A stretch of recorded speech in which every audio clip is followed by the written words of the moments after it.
Are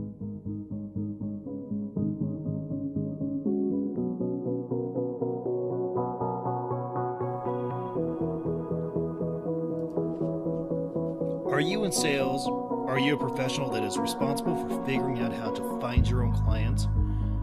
I'm Greg Towne, and I know exactly how you feel. I'm fighting for you, and I am in your corner. Each week, I answer your questions on marketing, sales, and flat out how to take your business and your income to the next level.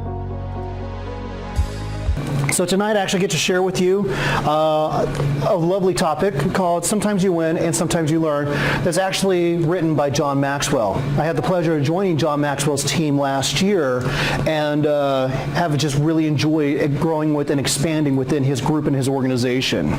So I know as amazingly as this group is, because that's who we hang out with, has anybody in here ever experienced a loss, a setback, or something that just flat out didn't work correctly? Can I raise a hand of everybody that's ever experienced a setback or a loss or something just flat out didn't work? Okay, good. Want to make sure I was in the right room and I brought the right material. So, yeah. Before we talk about the pain, now let's first talk about the pain, and we'll talk more about the lessons one can learn from pain. Have you ever noticed that when things are not going correctly in either your personal or your professional life, everything just flat out kind of sucks? I mean, it seems like everything is hurting. Now, the reason that this happened is because we feel like we're actually losing something. And when I say losing something, I don't mean we're losing. When I say we're losing, I don't mean we're losing something, or worse yet, we're losing somebody. But what I'm talking about is we have those moments in our time that actually makes us feel like something bad happened. It's almost like we had that failure, and it's almost like we have a thorn or something in our big toe that reminds us with every step of what that failure felt like. I know some people that hurt so much they literally imprison themselves in their own mind and they stick themselves back in the corner to sulk. Losses can also lead to people feeling mentally defeated. They have taken the feeling of I failed at something to now means I am a failure. The author of this book, my good friend John Maxwell, actually observed that the quality that distinguishes a successful person from one who is otherwise like him is in the capacity to manage disappointment and losses. This is so true since we've already figured out and we discovered in this extremely scientific survey we all just took part of, everybody at one point or another experiences a loss or a failure or a setback. Mostly what losses and failures do is it makes people feel trapped, almost like there's a hole in the ground that they fall into and they feel trapped into it. These traps, we give them a couple of titles and stuff. The first one is the mistake trap. This is where somebody experiences a loss and they relive that experience day in and day out. They hold on to those losses will hold them back. That almost freezes them. I've even some people in their minds, they actually go get themselves a trophy that they occasionally take out and they polish so they can relive that failure in their mind, and they carefully put that trophy back up onto the shelf. Then there's also the fatigue trap. Something goes wrong and this person just flat out gets tired. Their attitude is, why try? Takes too much work anyways. It just wears them out. They have no energy to try. And then there's also what's called the comparison trap. The comparison trap is a very dangerous one. It's when somebody looks at their counterpart or their competition and their attitude is, well, that person's younger than me, older than me, bigger, faster, stronger, better dressed, or just flat out luckier than me. The ironic thing I've discovered is when people are comparing themselves to other people, it's not unusual that other person's looking back at them and having the same thought pattern. The comparison trap is a dangerous trap because it really hurts people's self-image. Then there's also the timing trap. These are the people that live in that magical world where someday is always off on the horizon. I think we've all looked at a calendar a time or two, and the ironic thing is every day of the week ends with the word day, but I have yet to see a calendar that has the word some in front of that day. Or they think sometime is when they'll do it.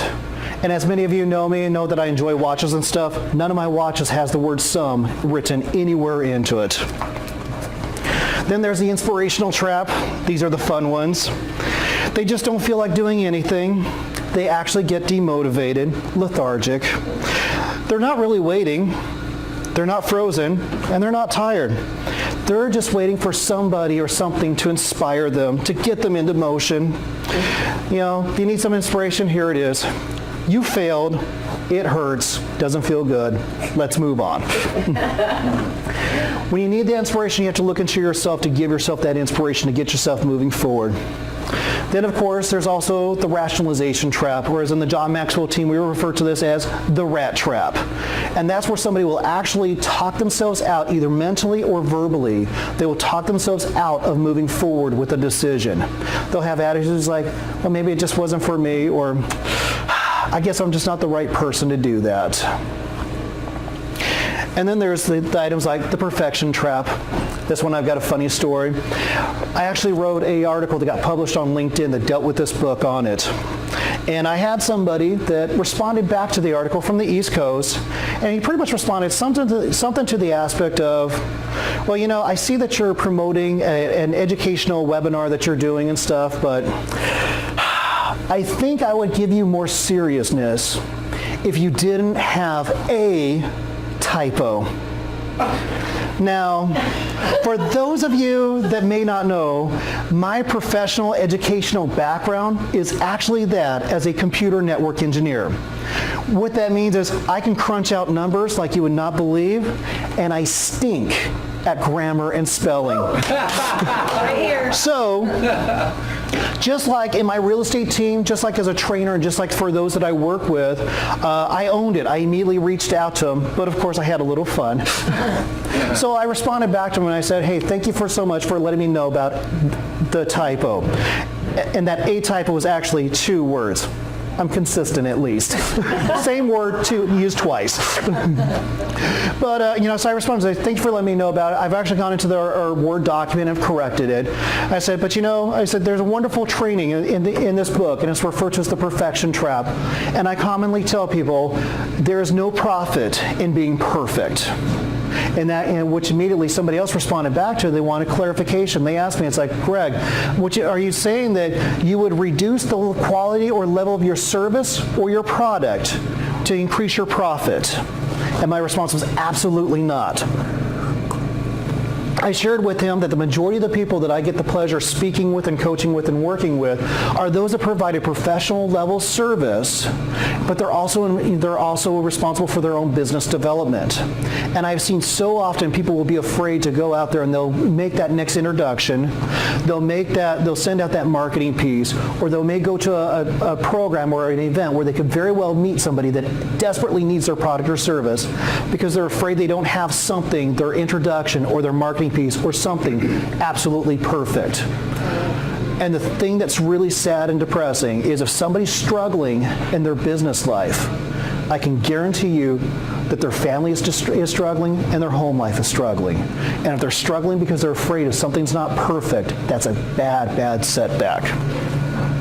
And then there's always the expectation trap. Man, this is going to take a while. It's going to hurt. The fairness trap, those are the people that always say, why me? Public opinion trap's always a good one, and none of those really relate to you. There's always what's called the self-image trap. I think just about everybody can relate to that in one way or another.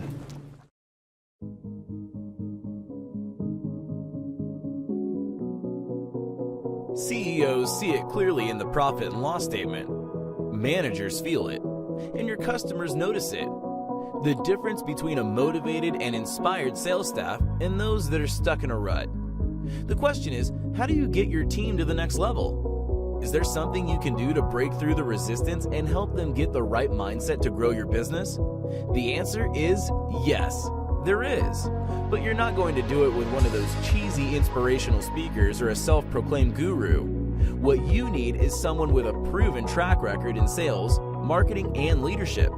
A person that can give key insights in an captivating way to give your team the right tools to succeed in today's marketplace. Meet Greg Towne, experienced leader, innovative thinker, and elegant speaker. He's ready to deliver the message your people need to hear.